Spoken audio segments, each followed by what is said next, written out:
Magluluto na tayo. Magpainit na rin ako ng mantika at igisa ko na yung bawang.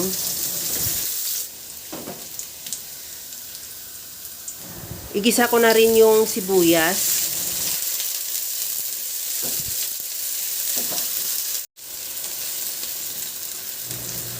Ilagay ko na rin yung kamatis.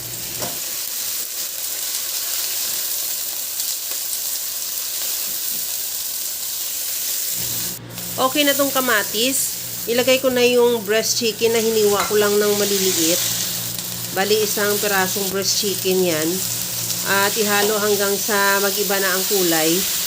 At pagkatapos yan, timplahan ko na rin ng asin at paminta.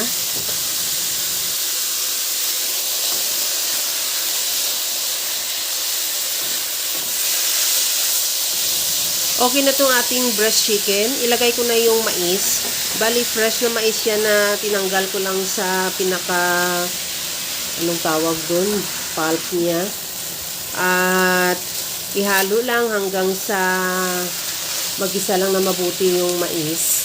At saka lagyan ko na ng tubig. Nakadepende yung dami ng tubig sa dami ng mais mo o sa dami ng chicken. Depende yan sa'yo kung gaano ka gusto mo maraming sabaw. Pwede rin. At nilagay ko na rin yung carrots. Takpan hanggang sa maluto lang din yung mais.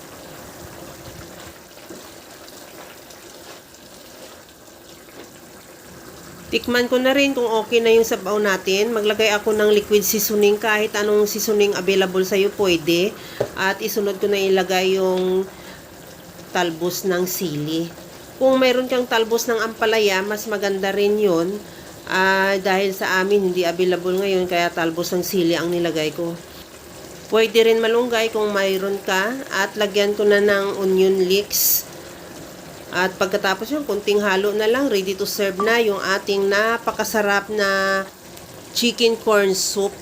Kaya mga kalasa, kung nagustuhan mo yung ating video, please like na lang at pakishare na rin sa inyong mga friends.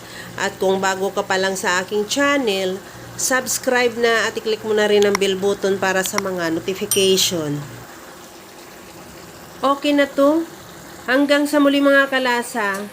Thank you for watching. Bye-bye!